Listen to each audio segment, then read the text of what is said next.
When we talk about lifting weights in the gym, you often hear the phrase train to failure. What does this actually mean? In simple terms, training to failure is the point in a set of an exercise where you cannot complete another full repetition with proper form. Imagine you're doing bicep curls. You lift the weight up and down, again and again. You complete 8 reps, then 9, then 10. You try to do an 11th repetition, but your muscle is so tired that you can only lift the weight halfway. That specific moment, where your muscle can no longer perform the movement correctly, is called momentary muscular failure. It is the absolute limit of your muscle's ability for that single set. Many people in the fitness world believe that reaching this point of failure is essential for maximizing muscle growth, a process we call hypertrophy. The idea is that pushing your muscles to their absolute limit sends a powerful signal to your body. This signal tells your body that it needs to adapt and become stronger to handle such a demanding stressor in the future. This theory suggests that the last few, very difficult repetitions before you fail are the most important ones. They are thought to recruit the maximum number of muscle fibers, including the larger, fast-twitch fibers that have the greatest potential for growth, creating the ultimate stimulus for getting bigger and stronger. Let's use another real-life example to make it clearer. Think about doing push-ups. You start strong, easily pushing your body up and down. As you continue, your arms and chest begin to burn. The movement gets slower and much harder.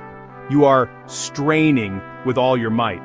Finally, you lower your body down, but find you simply do not have the strength to push yourself back up one more time. You have reached failure. This isn't about giving up mentally, it's about reaching a physical boundary where your muscles have given all they can for that specific set, providing what many believe to be a crucial trigger for muscle adaptation and growth. Understanding this concept is the first step in deciding how to structure your workouts. It's not just about lifting heavy weights, it's about the intensity of the effort you put into each set. The philosophy behind training to failure is that by completely exhausting the muscle, you ensure that every available muscle fiber has been activated and stimulated. This complete stimulation is thought to be the most direct path to forcing your muscles to repair and rebuild themselves bigger and stronger than before. The question we must explore, however, is whether this maximal effort is truly necessary, or if there is a more sustainable way to achieve similar or even better results over the long term. The central debate in many training programs is whether you must push to absolute failure or if stopping just short is better. Let's compare these two approaches. Training to failure, as we've discussed, involves doing repetitions until you physically cannot do another one. In contrast, training near failure means you stop the set when you feel you only have a few good repetitions left in the tank. This is often described using the reps in reserve or RIR scale. For example, stopping a set with 2 RIR means you could have done 2 more reps if you absolutely had to. You are working very hard, but you are intentionally leaving a little bit of energy behind. The primary argument for training to failure is that it guarantees you have activated all possible muscle fibers. As a set progresses, and your muscles get tired, your nervous system recruits more and more motor units to help lift the weight. The final grinding reps before failure are when the largest, high-threshold motor units are called into action. These are the muscle fibers with the most potential for growth. Therefore, proponents argue that if you don't go to failure, you might be leaving these crucial fibers understimulated, potentially missing out on some muscle growth. It's seen as a surefire way to know you've given 100% effort. On the other hand, the argument for stopping just shy of failure is compelling, especially when considering recovery. Training to failure is extremely taxing on your body, particularly your central nervous system. It creates a significant amount of fatigue that can take a long time to recover from. If you train to failure on every single set of every workout, you might accumulate so much fatigue that it hurts your performance in subsequent workouts. Stopping with 1 or 2 reps in reserve still provides a very strong stimulus for growth. You are still working very hard, but it generates much less overall fatigue, allowing you to recover faster and train with higher quality more frequently. Recent scientific studies have looked closely at this very question. When researchers compare groups that train to failure with groups that stop a few reps short, they often find something interesting. As long as the total volume, sets times reps times weight, is similar, both groups tend to see very similar gains in muscle size. This suggests that the extreme effort of that final failed rep may not be the magic trigger for growth that many believe it to be. The research indicates that simply training with a high degree of effort, getting close to failure, is what truly matters for stimulating hypertrophy. The extra push to complete failure might not add much benefit for muscle growth, but it certainly adds more fatigue. While pushing to failure can feel incredibly productive, it comes with a specific set of risks that every lifter should be aware of. The most significant risk is the increased potential for injury. When you are pushing to your absolute physical limit, your form is more likely to break down. You might start using momentum or contorting your body in unsafe ways to cheat out that last repetition. This is especially dangerous with heavy, complex exercises like squats, deadlifts, or the bench press.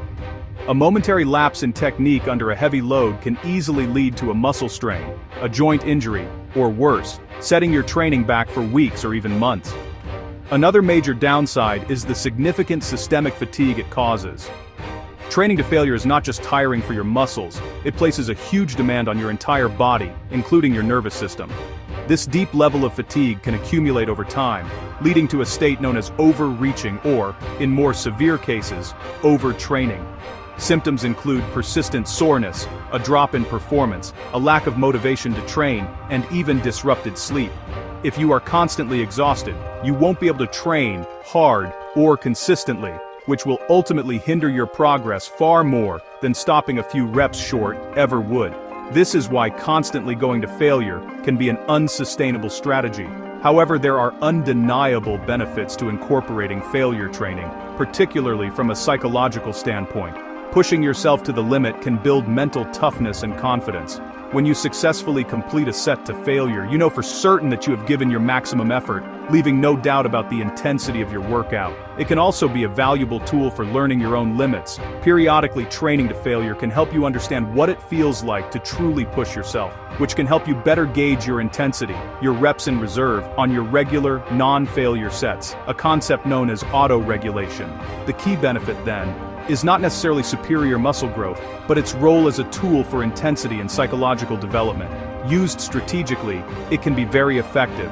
For example, you might take the last set of an isolation exercise, like a leg extension or a machine chest fly, to failure. These exercises are generally safer to fail on than large compound movements. This approach allows you to get the intense stimulus and mental benefits of failure training while minimizing the risk of injury and managing overall fatigue. It becomes a calculated weapon in your training arsenal rather than a blunt instrument you use on every single set. So, how should you apply this knowledge to your own training? The advice differs based on your experience level. For beginners, the recommendation is clear: avoid training to failure. When you are new to lifting, your primary goal is to learn proper exercise technique and build a solid foundation of strength. Your body is also very responsive to any new training stimulus, so you do not need to push to your absolute limit to see great results. Focusing on perfect form and gradually increasing the weight is far more important and safer. A beginner can make fantastic progress by simply stopping each set when the repetitions start to become challenging, but are still manageable. For intermediate or experienced gym goers, the approach can be more nuanced. At this stage, your body is more accustomed to training, and you need a stronger stimulus to continue making progress. This is where strategic use of training to failure can be beneficial. Instead of taking every set to failure, consider using it sparingly. A practical approach is to take only the final set of a given exercise to failure, especially on smaller single-joint movements like bicep curls, tricep push-downs, or lateral raises. For big, heavy compound lifts like squats and deadlifts, it is almost always wiser to stay 1 to 3 reps shy of failure to minimize fatigue and injury risk. A simple, practical tip for everyone is to listen to your body. Some days you will feel strong and energetic, and pushing closer to failure might feel right. On other days you might be tired or stressed, and it would be much smarter to reduce the intensity and focus on quality movement, leaving more reps in reserve. This intuitive approach to training, known as auto-regulation, is a hallmark of a smart and sustainable fitness journey. Don't be a slave to the idea that you must destroy yourself in every workout to grow. Consistency and intelligent effort over the long term will always win out over short bursts of extreme, unsustainable intensity. In summary, training to failure is not the mandatory requirement for muscle growth that it was once thought to be.